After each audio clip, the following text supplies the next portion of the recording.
gentlemen. Guess we have in the house Don't Sing Omodio Oyego. Yeah. Welcome you to his party. It's my pleasure too to come to your house. Thank you very much. You're welcome. So we have been trying to see you, to talk to you, so that your fans will know something about you. So what we don't want to ask you is how come about this your musical stuff? Yeah. Because we only know about your dad. Thank you very much. We do pataki in case while you owe me broken, we do pataki. My donor see more of you. So as at the year 2009, my father died. So then you are at school. Manager than I read accounting. So why did you what game? Can you Nigeria can you tell go? You get where I will. Niye mekena ya wi imeboti aso odo ya me do a sinwa so that imagine anye niye ga awi we so omori koma when no be ma wuto fia that's the reason why I'm doing it. That's it. But I also heard that you don't play musical instruments. You don't even know how to sing. Don't matter me say I feeling I got the teacher in Amuba. Don't say that teacher called me for their man. So I play all kind of instruments.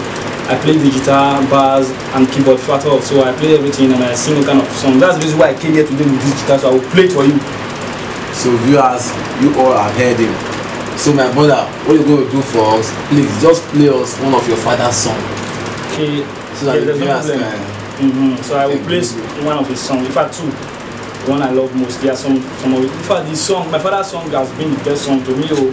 I love this song very well. So it's not as if I don't like other musicians. Yes. I like it. So don't worry, I will give you. I'll give you one or two of his songs. So there's no problem.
Vamos falar com a Imerio,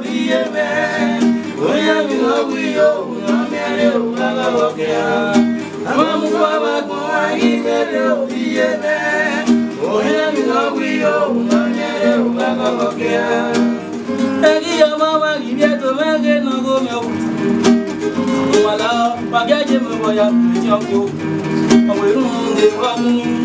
Egi ya unori egie, amamu no wamo. Agi ya unori egie, amazede amono wamateo. Agi sunyani yo no yata mekinya. Awadega mamufua, agi amyari go biebo meo. Awo biebo gaye, awo biebo gaye, awo biebo gaye. Yeah. Thank you very much. I believe many of the viewers will be wondering if they carry you on engagement like marriage, occasion, burial, birthday. We don't know if you will be available or if you go to those kind of events. West people. Who told you I can't do so?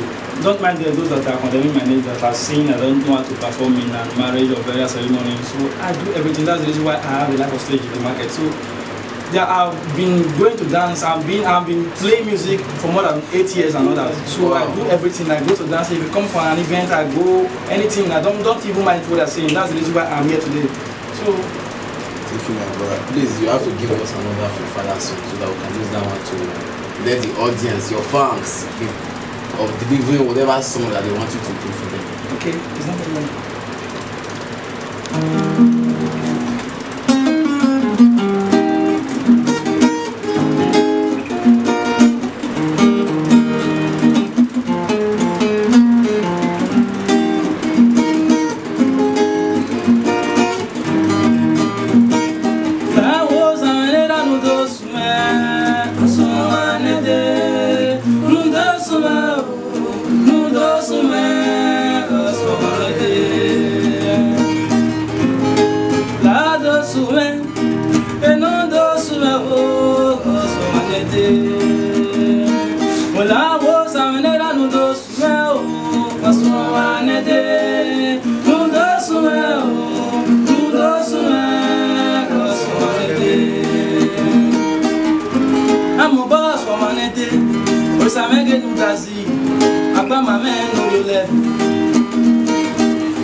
USA1, oh yes, Abatulan. You cannot give it to now. We are very Bubai. You cannot say Raman Park. USA1, oh yes. USA1, oh yes, Abatulan. Evanyo, Erano Kuameni Yaramio. Yagari Yekatuna. Yagari Abuja, Wabegari Ekunumame, Wabegari Apatulan, Erano Kumame, Yaramia. Hey, Yabawaji, Agiyota say, Abatinoga, Erano Kumame, Yaramia, one nation director.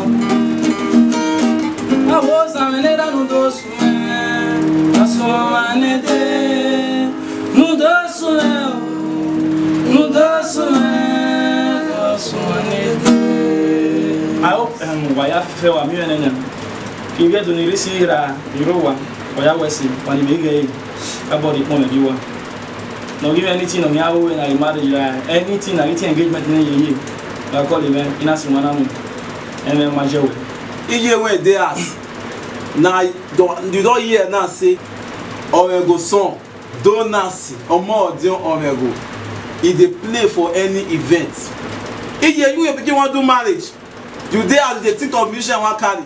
Call her now. My brother, I will give them your phone number. In your back, and you could have what you mean, Iramerodo or Wakukia with phone number 070 yes 53 85 66 16. Again 07053856616. Thank you.